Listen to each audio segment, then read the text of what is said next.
tell us about technological innovation in smart grid development is Andrew Keane, who's an SFI industry fellow. He lectures in the ERC Electricity Research Centre in UCD in Dublin, and he's on secondment with ESB Networks on their smart grid programme. So please, Andrew, if you take it forward. Thank you. Good morning, everyone. As Joe says, I'm Andrew Keane from ESB Networks, working in the Smart Networks department. Usually a lecturer in UCD, so you all my time away from teaching, but happy to speak to you today. What I'm going to talk to you today is about, I suppose, some of the activities that ESB Networks are involved in, the drivers behind them, and how the distribution system operator business is changing, why it's changing, and how ESB Networks is seeking to kind of be at the forefront of smart grid development and to help put Ireland on the map in terms of smart grid development internationally. So, there we go. Okay. So in terms of what, this is probably a familiar story, but just no harm in maybe talking about it again. If you think of the technical innovation that's happening, it's happening across the whole value chain of the electricity industry. Both at the generation side, of course, we've heard already, and we'll hear again, renewables, wind obviously in Ireland, but also photovoltaics coming down in cost, particularly prevalent internationally, into the networks themselves, which is obviously our core business.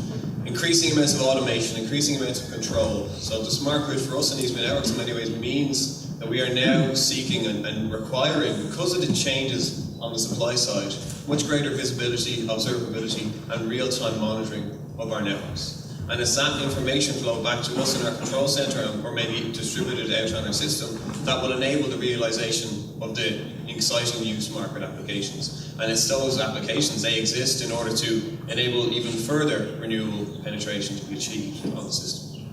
And then, of course, finally, the customer is always central to everything we do in ESB Networks, very much our primary focus.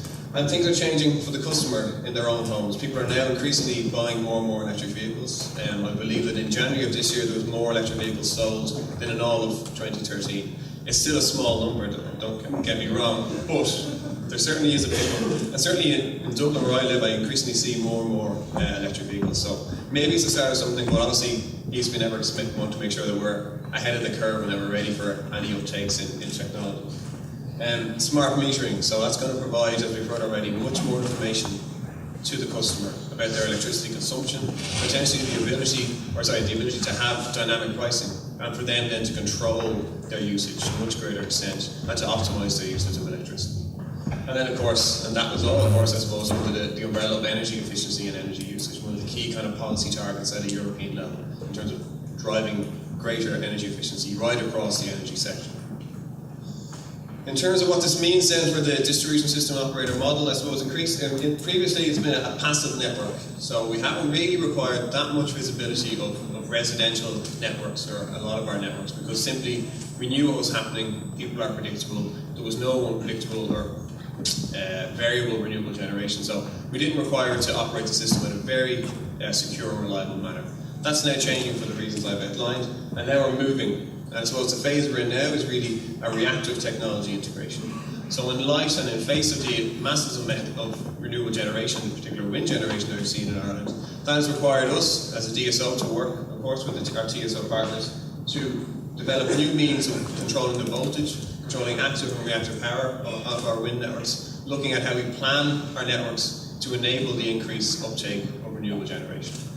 And I suppose our vision for the future is that as the regulatory framework evolves and the market opportunities and market architecture evolves to better host and integrate smart grid technologies and renewable generation, that we will have a more proactive system management. So coming back to that concept that I'm talking about of a fully visible and fully observable distribution network and electricity network. EirGrid as a TSO has full visibility and observability of their transmission system. They have that because they've needed it over the years to operate the system. That model, and that direct model is not what's going to be seen on the distribution network, but elements of that are really what's going to have to happen on the distribution network. Because at this stage, half the wind generation on the island is connected to the distribution network. So when it's Christmas Day, as Bob says, and the 42% of the energy is coming from renewables, that means that 21% of that energy, that 21% is coming from the distribution network. And that's a revolutionary thing in that even 15, 20 years ago, that percentage would have been effectively zero. So these are the kind of the context of the changes that are happening. Our vision and our model then to kind of handle all these challenging issues is what we call the 5 rings. So on the left-hand side, the integration of renewables and clean generation. They are connecting into networks, increasingly smarter networks. That then connects into smart metering, which will be rolled out in the coming years to every consumer in the country. And then beyond the meter, into the connected home, where you will have smart control of appliances to enable demand-side management, to enable the flattening of the demand curve that Marie mentioned earlier in our video. And then, of course, controlling, of course, any generation that happens in the home or electric vehicles.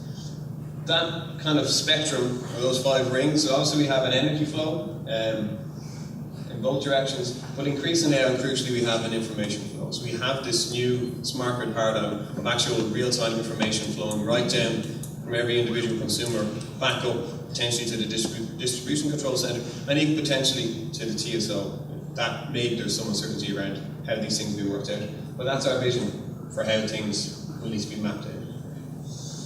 In terms of what we're doing then, in terms of the targets that we set ourselves, by 2020 Ireland will have the largest penetration of renewable generation in the EU.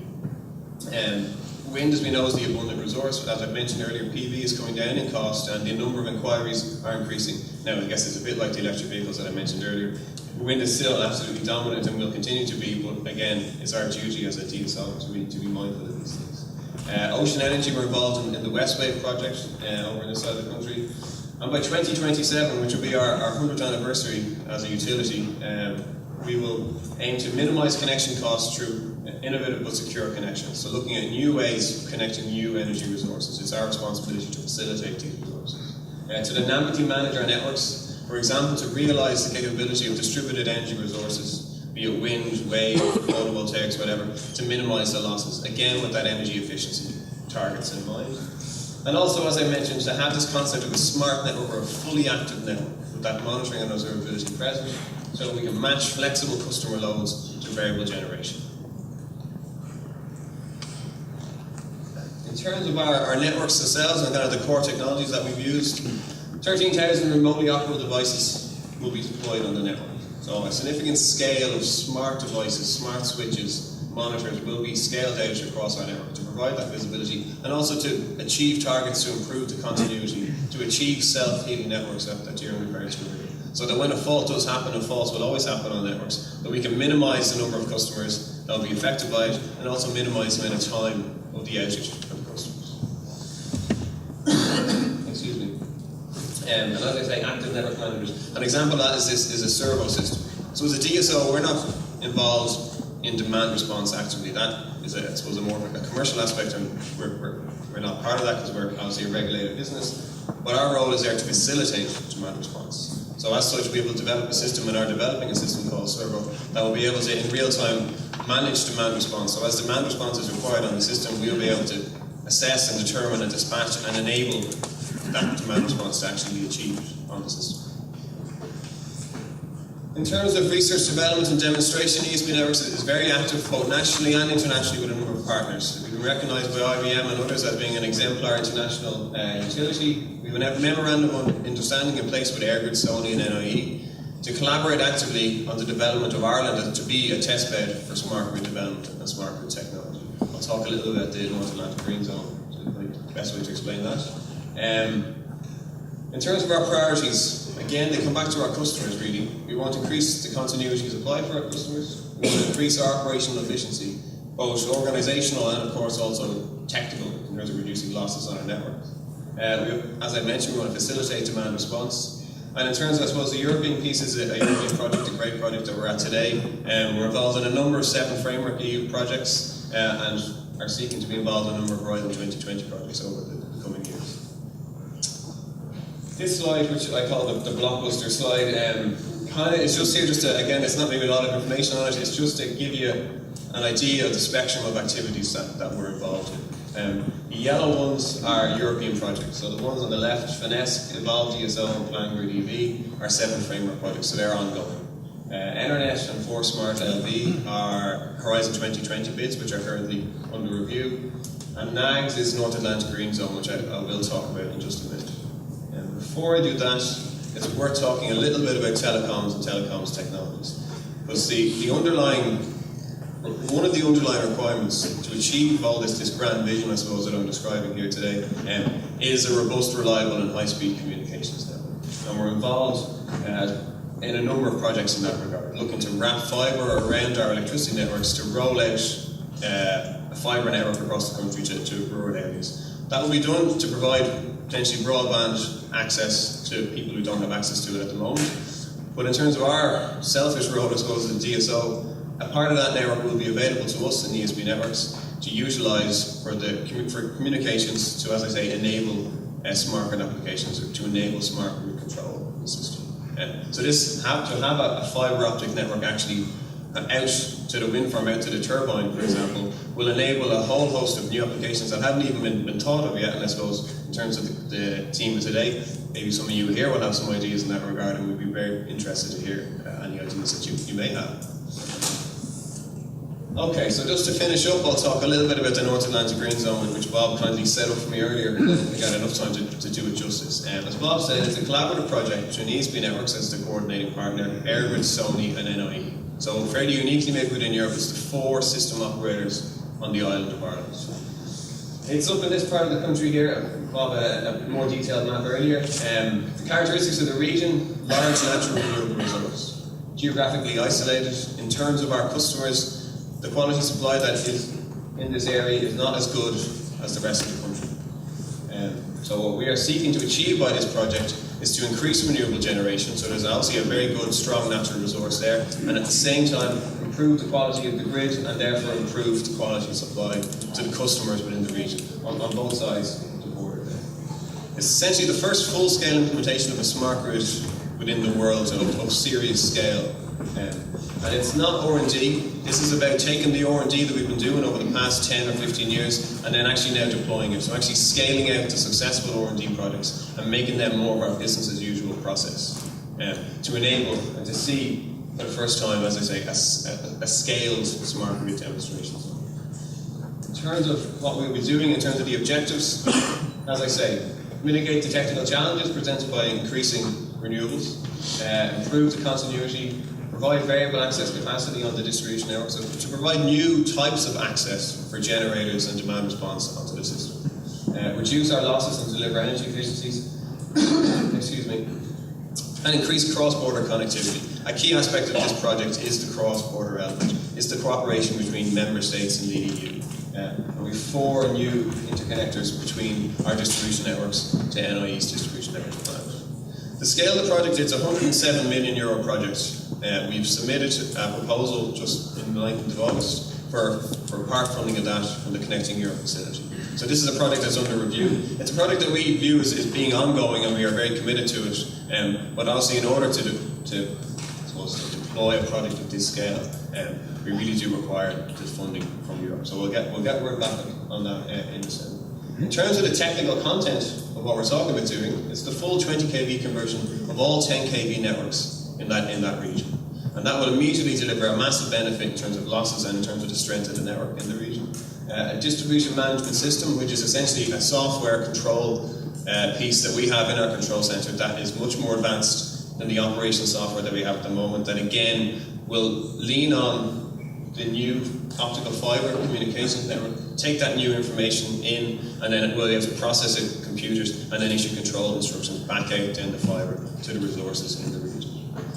And as I mentioned, a lot of the objectives that I've talked about over the presentation, really what we're trying to do here is to realise them for the first time at scale in this region.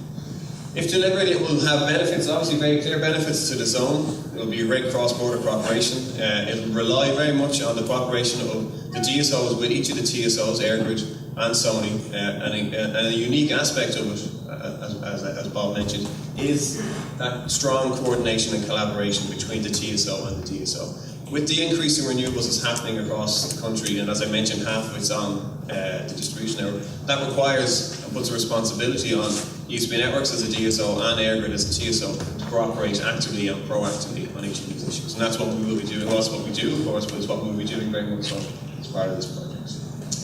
Okay, so just to finish up, hopefully you're getting the message that Ireland is uniquely positioned for future smart grid development, and ESB Networks, we certainly believe that we are really going to put Ireland on the map in that regard.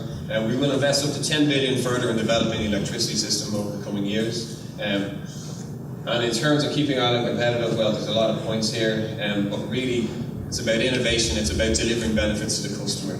Efficiency, reducing losses is really one of the key points that I can't emphasise enough. And of course, I suppose there may be the obligatory point about meeting challenging regulatory targets. As a regulated business, we do all this within the confines and within the context of proactive and constructive engagement with the Commissioner for Energy Regulation. So I'll leave it there. Thanks very much for your attention.